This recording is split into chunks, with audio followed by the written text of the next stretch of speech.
سے سفر کا آغاز کر رہے تھے کہ فتویٰ لینا لکم جاہلوں سے مومنوں.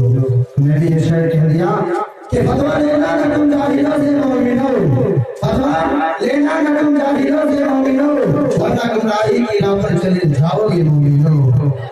معزز سامعین کرام اور حاضرین مجلس، ابھی آپ حضرات نظم سماعت فرما رہے تھے کہ بلبل کو پھول شمع کو پروانا چاہیے، بلبل کو پھول شمع کو پروانا چاہیے، بلبل کو پھول شمع کو پروانا چاہیے، ہم کو رسول پاک کا دیوانہ چاہیے.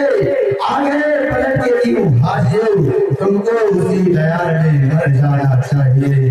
معزز سامعین کرام، تو آپ آئیے میں پھر سے خطابت کی دنیا میں قدم رکھتا ہوں میرے دوستو.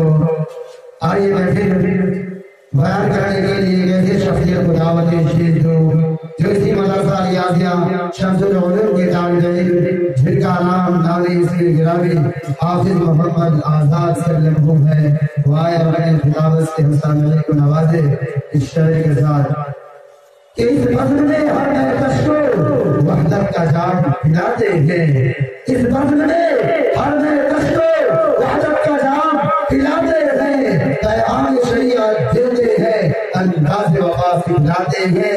علم کے اس میخانے میں، علم کے اس میخانے میں پینے سے نشہ آ جاتا ہے، علم کے اس میخانے میں پینے سے نشہ آ جاتا ہے، اسرار حرم بھول جاتے ہیں، جینے کا شور آ جاتا ہے.